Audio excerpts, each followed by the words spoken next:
जय श्री कृष्ण भक्तों, आपका स्वागत है भागवत महापुराण की इस गाथा में। वसुदेवं सुतं देवं कंसचारूरमर्दनं देवकी परमानंदं श्रीकृष्ण वंदे जगद्गुरु। श्रीकृष्ण शरणं गोपाल शरणं श्री कृष्ण शरणं गोपाल शरणं मेरे बाके बिहारी नंदलाल शरणं मेरे बाके बिहारी नंदलाल शरणं श्री कृष्ण शरणं गोपाल शरणं श्री कृष्ण शरणं गोपाल शरणं मेरे बाके बिहारी नंदलाल शरणं मेरे बाके बिहारी नंदलाल शरणं श्री कृष्ण शरणं गोपाल शरणं श्री कृष्ण शरणं गोपाल शरणं मेरे बाके बिहारी नंदलाल शरणं मेरे बाके बिहारी नंदलाल शरणं श्री कृष्ण शरणं गोपाल शरणं श्री कृष्ण शरणं गोपाल शरणं मेरे बाके बिहारी नंदलाल शरणं मेरे बाके बिहारी नंदलाल शरणं। बोल भगवान श्री कृष्ण की जय, श्री नंद के लाला की जय, श्री देवकी नंदन श्री कृष्ण की जय, श्री द्वारकाधीश भगवान श्री कृष्ण की सदा ही जय। जय श्री कृष्ण भक्तों, आपका स्वागत है भागवत महापुराण की इस गाथा में। भक्तों, हमने श्रवण किया राजा बलि की गाथा को कि भक्त के भगवान कितनी रक्षा करते हैं। देखिए, वो चाहते थे तो बलि को मार भी सकते थे, लेकिन उन्होंने बलि को मारा नहीं। बलि से याचना करके, यानी कि भिक्षा मांग करके, इस तरह से उसका पूरा राज्य, पूरी संपत्ति जो अदिति को जो उन्होंने वादा किया था वो पूर्ण कर दिया। और बलि को उसके बदले में कितना बड़ा रसातल का राज्य दे दिया। भक्तों कहते हैं उस रसातल में कभी इंसान को एजिंग इफेक्ट नहीं होता है। उस पर कोई, वो किशोर है, युवा है तो युवा ही रहेगा। सारी इंद्रियों में पूरा बल बना रहेगा और इतने भोग सामग्री है वहाँ पर कि उसको कोई, कहते हैं ना, इसकी नापा नहीं जा सकता। तो इंद्र को इतनी भोग सामग्री देख करके ईर्ष्या होती है कभी कभी कि काश मैं रसातल का राजा बनता। और साथ में प्रहलाद जी जब आए, उन्होंने उनसे प्रार्थना की और प्रहलाद जी को भी उन्होंने कहा कि आपका भी इतना वैभव है, इतना पुण्य है, अभी बाकी का समय जो है ना, आप रसातल में जाके काटिए। आपने बहुत समय से दैत्यों को भगवान के बारे में बताया, सब कुछ बताया, लेकिन मैं जानता हूँ कि ये मानव जो है ये कहीं ना कहीं इंद्रियों के अधीन होने लग जाता है। और ये मानव की गलती नहीं है, कि उसको जो गुरु उसके मिलते हैं वो उसको जो शक्तियाँ देते हैं। आप देखते हैं ना कि कोई पता चलता है किसी को ये यहाँ का राजा मेरे पास आया है, तो जो तंत्र मंत्र करने वाले होते हैं वो कहते हैं अच्छा राजा तू ये शक्ति ले जा, इससे ये तेरे को लाभ होगा, इसको ये होगा, मैं ये यज्ञ करूँगा तो तेरे को ये लाभ होगा। वो चमत्कारी है। पुरातन ज़माने में जो चमत्कारी सच में ऋषि थे, जो यज्ञ से आप देखिए, यज्ञ से द्रौपदी की उत्पत्ति हुई, धृष्टद्युम्न यज्ञ से उत्पन्न हुआ। तो पहले यज्ञ से उत्पन्न होते थे, अब वो यज्ञ आज की तारीख में अलोप हो गए। अब हमारे लिए वो एक प्रकार से गाथाएँ रह गई हैं। क्यों?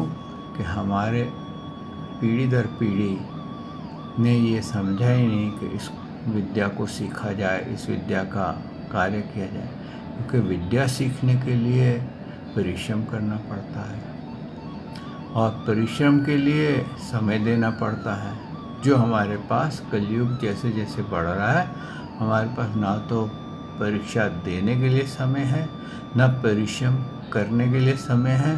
हमारे को हर चीज़ पकी पकाई चाहिए कि हर चीज़ हमारे पास ऐसे आए जैसे थाली में सज के आए और हम उसका खा लें।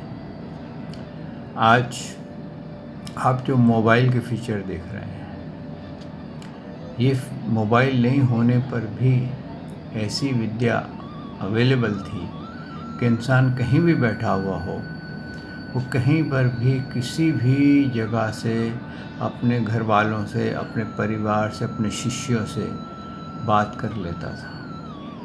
केवल बात ही नहीं कर लेता था, उनका चेहरा भी देख लेता था, उनको बता भी देता था और अपने आप को कुंडलिनी शक्ति जागृत करके अनेकों कार्य भी कर लेता था। यहाँ तक हम मोबाइल में से आपके घर से कोई वस्तु लेकर नहीं आ सकते, लेकिन जो राम जी के गुरु थे विश्वामित्र और भगवान श्री कृष्ण के गुरु थे सांगीपानी, इन्होंने भगवान श्री कृष्ण के सामने वो कार्य बताए कि एक बार भगवान श्री कृष्ण जो थे, जब उनको कुंडलिनी शक्ति और दूसरी शक्तियाँ का ज्ञान दिया जा रहा था, तो उन्होंने कहा कि आज मैं तेरे को ब्रह्मांड की सैर कराने ले जाता हूँ। तो उसको मालूम नहीं थे, तो भगवान ने तो हर जगह व्यापक हैं, इनको क्या मैं सैर करा रहा हूँ। पर होता है ना गुरु को, भाई जरा मेरी भी शक्ति देखो कैसी शक्ति है। तो वो भगवान को ले गए, तो मार्ग में सुदामा का घर मिला। सुदामा के घर से भगवान ने तो एक छोटा सी कटोरी माखन मिश्री की उठा ली और आकर के सुदामा से कहा कि आज मैं भ्रमण करने गया था, ये विद्या सीखी है और मैं वो तेरे लिए लाया हूँ। अब देखिए भक्तों, ये विद्या उस समय थी, लेकिन आज मोबाइल में हमारे पास क्या विद्या है कि आप आज, पहले तो खाली डायलिंग वाले वो होते थे टेलीफोन, तो आप सिर्फ केवल आवाज़ सुन सकते थे। फिर उसके बाद जैसे जैसे इम्प्रूवमेंट हुई, तो अब आप आवाज़ के साथ फ़ोटो भी देख सकते हैं।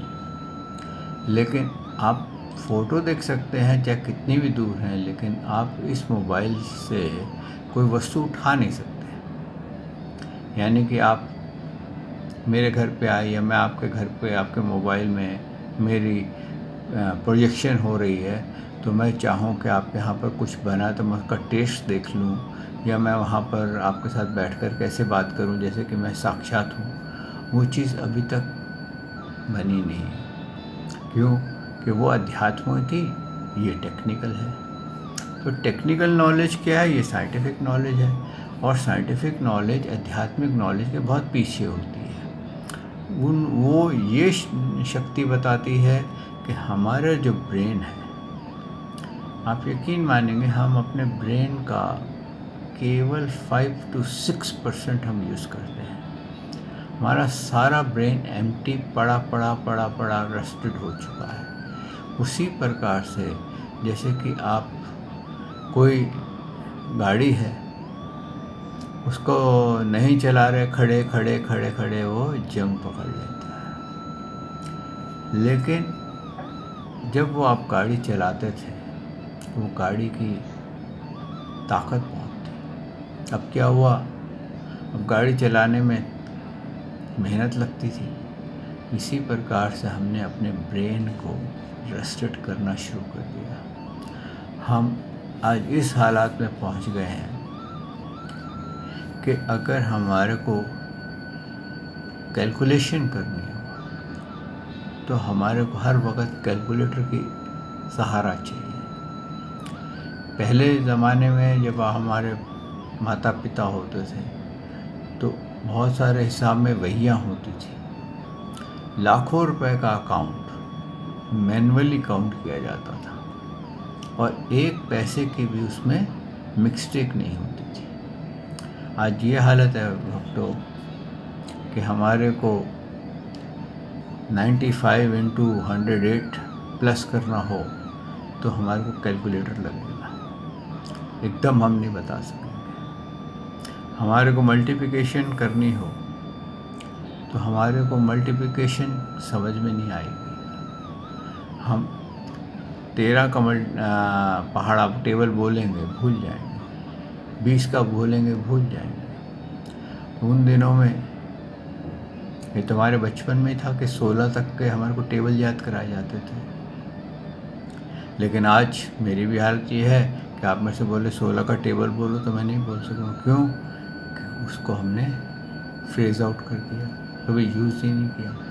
ऐसे ही आप अपने मोबाइल के फीचर्स, कितने फीचर्स हैं इसमें, आप कितना यूज़ करते हो?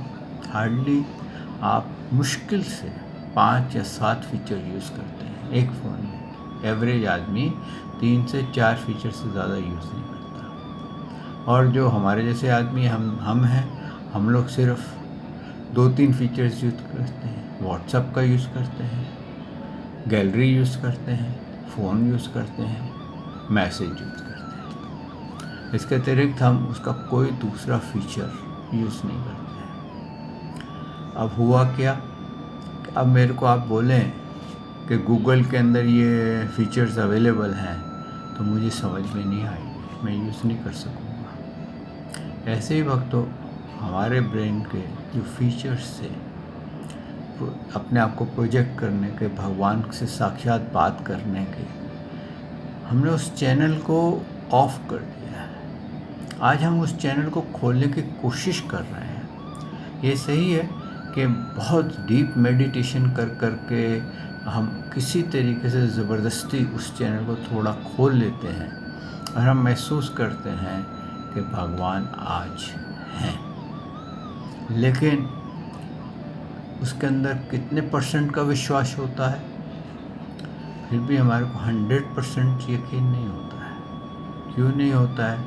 क्योंकि हमारे पास एक आदत पड़ गई है साक्षात देखने की, कि जब तक हम देख नहीं लें, हाथ में पकड़ नहीं लें, तब तक हमारे को यकीन नहीं होता है। और कई बार तो हाथ में पकड़ी हुई चीज़ भी गलत हो जाती है। ऐसा कई बार हुआ है कि आदमी पकड़ता कुछ है और निकलता कुछ है। ऐसे ही वक्तों इस तरह से हमने अपने आप को रस्टेड आउट कर दिया और ब्रेन को हमने इस्तेमाल अध्यात्म में यूज़ नहीं करके हमने मटेरियलिस्टिक वर्ल्ड में यूज़ किया। और मटेरियलिस्टिक वर्ल्ड में हम उसकी उपलब्धि देख रहे हैं। आज आप देखिए, एक समय था सनातन धर्म सबसे स्ट्रॉन्गेस्ट धर्म था, सबसे स्ट्रॉन्गेस्ट और ब्राइटेस्ट था। इसमें हर वस्तु का आंसर था, हर वस्तु अवेलेबल थी। लेकिन आज क्या हो गया है? आज हमारी आयुर्वेदिक, जो कि एक समय पर संजीवनी होती थी, लक्ष्मण जी को संजीवनी बूटी दी गई थी। आयुर्वेद से कितने कितने बड़े बड़े इलाज होते थे, आज आयुर्वेदिक को हम भूल गए हैं। और केमिकल्स जो हमने रिसर्च करके ढूंढे, हम उस केमिकल्स पे ज़्यादा डिपेंडेंट हो गए हैं। और केमिकल्स का है हिसाब ये हो गया है कि वो रिएक्ट करते हैं, कभी कभी ब्रेन डैमेज भी करते हैं, और एक बार खाने की आदत पड़ जाए तो फिर छूटते नहीं हैं।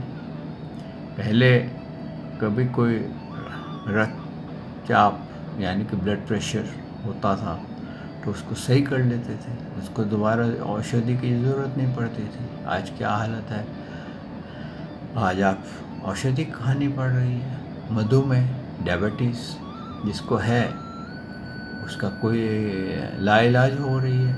लेकिन पहले क्या था, आयुर्वेद में ऐसे इलाज थे कि मधुमेह रोग, ये उसमें वेदों में आता है, और मधुमेह रोग को सही कर लेते थे, कोढ़ तक सही कर लेते थे, लेप्रेसी, काफ़ी सारी चीज़ें थी। लेकिन यही हुआ भक्तों कि हमने अपने ब्रेन को अध्यात्म में, उस दिशा में भुला दिया। आज भी मैं एक छोटा सा वीडियो देख रहा था, हिमालय का, हमारे सोल्जर्स ने लिया था। एक बूढ़ा आदमी केवल लंगोट पहन करके बर्फ़ के अंदर नंगे पाँव चल रहा था, जबकि हमारे सोल्जर्स ने ओवरकोट्स पहने हुए थे, फर कोट्स पहने हुए थे। और वो सोल्जर्स कह रहे थे कि यहाँ पर ऐसे कई योगी मिलते हैं, और उनके साथ कोई कुत्ता भी होता है, और उन्होंने एक कुत्ता भी दिखाया, और वो इतना स्विफ्ट था कि उन्होंने जय श्री राम के नारे लगाए। वो मुस्कुराया, उनके तरफ हाथ उठाया और कलाबाजी खाता हुआ पहाड़ में से गायब हो गया।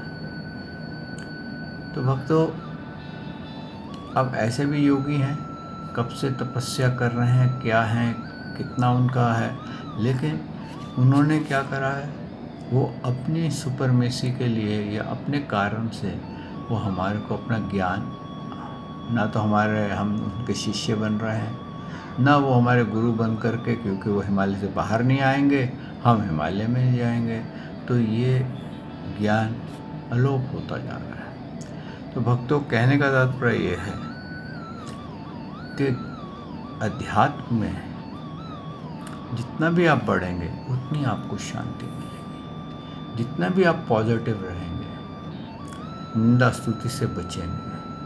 आपके कहते हैं ना, ये विश्व क्या है, एनर्जी है। जो एनर्जी आपकी बॉडी रेडिएट करेगी ना, वो एनर्जी में आप रहेंगे। अगर आप पॉजिटिव एनर्जी रेडिएट करेंगे तो आप पॉजिटिव में रहेंगे, आप नेगेटिव एनर्जी रेडिएट करेंगे तो आप नेगेटिव में रहेंगे। भक्तों, जहाँ तक हो सके श्री कृष्णम गोपाल शरणम मोस्ट ईजीएस्ट सांसों की माला का जाप है, और बहुतों को इसका लाभ हुआ। आप भी इसका लाभ लेते रहिए, और इसके अतिरिक्त ध्यान योग कीजिए।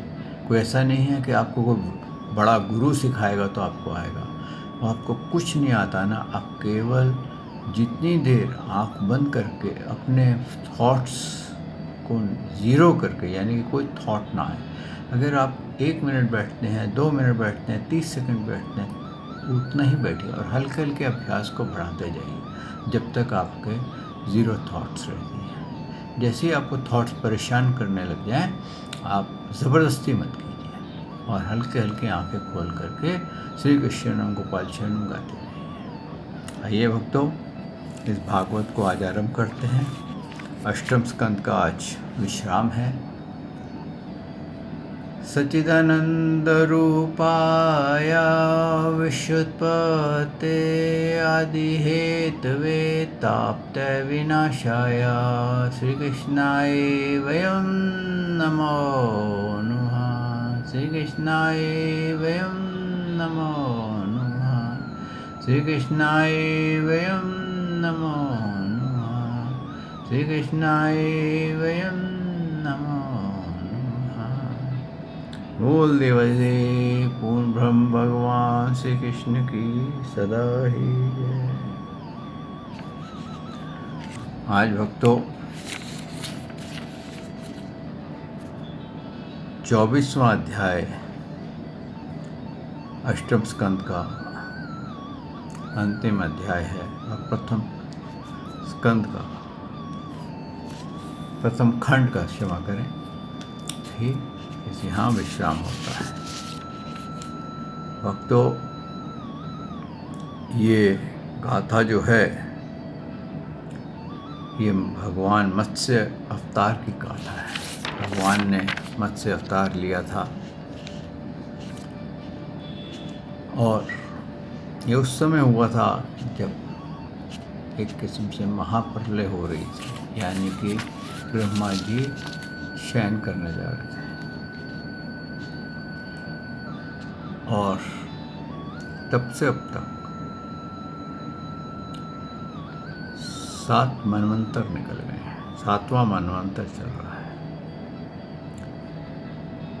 तो भक्तों, एक सत्यव्रत नाम के बड़े उद्धार एवं भगवतपरायण राज ऋषि यज्ञ कर रहे थे, केवल जल पी करके तपस्या कर रहे थे।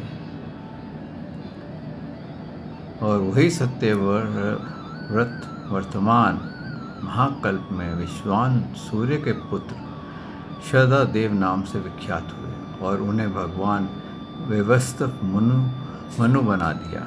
एक दिन वे राज्य ऋषि कृतमाला नदी में जल से तर्पण कर रहे थे। उसी समय उनकी अंजलि के जल में एक छोटी सी मछली आ गई।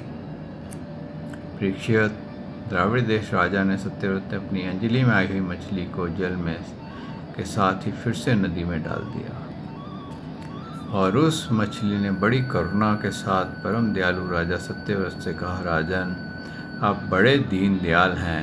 आप जानते हैं कि जल में रहने वाले जंतु अपनी जाति वालों को ही खा जाते हैं। मैं उनके भय से अत्यंत व्याकुल हो रही हूँ। आप मुझे फिर से नदी के जल में क्यों छोड़ रहे हैं? राजा सत्यव्रत को इस बात का पता नहीं था कि यह स्वयं भगवान का अंश अवतार है और उन्होंने उस मछली को अंजलि में ले लिया। अंजलि में लेकर के घर पे आए, एक बड़े बर्तन में डाल दिया। तो अगले दिन वो मछली और बड़ी हो गई। हाँ, उसने कहा, राजा, मैं तो इस जल से ये बर्तन में पूरी नहीं आती। तो उसने उससे बड़े बर्तन में डाल दिया। ऐसे करते करते करते उस मछली को बढ़ती जाए, एक रात में बढ़ जाए। फिर उन्होंने एक बड़ी झील में डाल दिया। बड़ी झील में डाल दिया तो बड़ी झील भी उसको छोटी पड़ गई। तो फिर उन्होंने क्या करा कि उसको उठा करके समुद्र में डाल दिया। तो जब समुद्र में डाल दिया तो उन्होंने कहा कि आप कोई छोटी मोटी मछली नहीं है, आप कोई बहुत बड़े, कोई या तो ऋषि हैं या भगवान का रूप है, क्या है, आप मुझे दर्शन दीजिए। तो ये मछली के मुख में से भगवान चतुर्भुज में उन्होंने अपना रूप दिखाया और श्री भगवान ने कहा, सत्यव्रत, आज से 7वें दिन भूलोक आदि तीनों लोग प्रलय के समुद्र में डूब जाएंगे।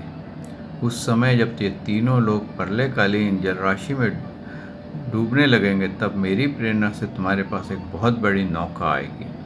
उस समय तुम समस्त प्राणियों के सूक्ष्म शरीरों को लेकर सप्तऋषियों के साथ उस नौका पर चढ़ जाना और समस्त धान्य तथा छोटे बड़े अन्य प्रकार के बीजों को साथ रख लेना। उस समय जब और एकमात्र महासागर लहराता होगा, प्रकाश नहीं होगा, केवल ऋषियों की दिव्य ज्योति के सहारे ही बिना किसी प्रकार की विकलता के तुम उस बड़ी नाव पर चढ़कर चारों ओर विचरण करना।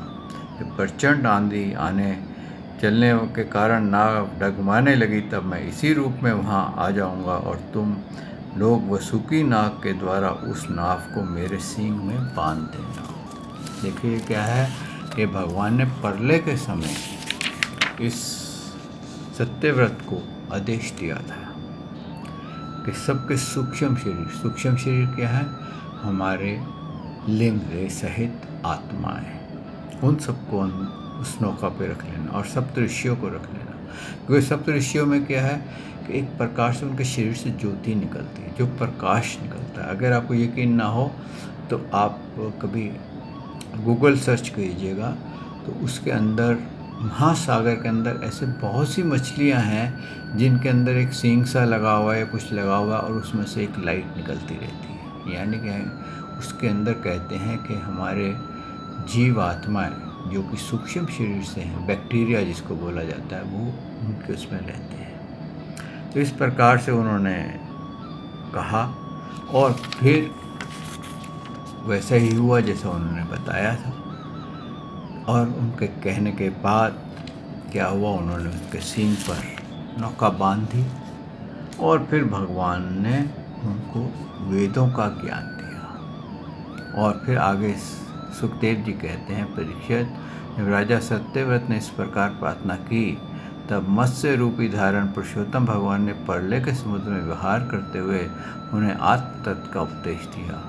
भगवान राजऋषि सत्यव्रत अपने स्वरूप को संपूर्ण रहस्य को वर्णन करते हुए ज्ञान, भक्ति और कर्म योग की परिपूर्ण दिव्य पुराण उपदेश किया, जिसको मत्स्य पुराण कहते हैं। सत्यव्रत ने ऋषियों के साथ नाव में बैठे हुए ही संदेह रहित होकर भगवान के इस द्वारा उपदेशित सनातन ब्रह्मरूप आत्मतत्व का श्रवण किया। इसके बाद जब पिछला प्रलय का अंत हो गया और ब्रह्मा जी की नींद टूटी, तब भगवान ने हयग्रीव असुर को मारकर उसे वेद छीन लिए और ब्रह्मा जी को दे दिए।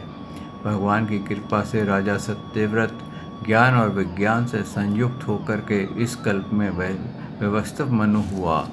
अपनी योग माया से मत्स्य रूप धारण करने वाले भगवान श्री कृष्ण और विष्णु और राजर्षि सत्यव्रत यह संवाद एक श्रेष्ठ आख्यान सुनकर मनुष्य सब प्रकार के पापों से मुक्त हो जाता है। जो मनुष्य भगवान के इस अवतार का प्रतिदिन कीर्तन करता है, उसके सारे संकल्प सिद्ध हो जाते हैं और उसे परम गति प्राप्त होती है।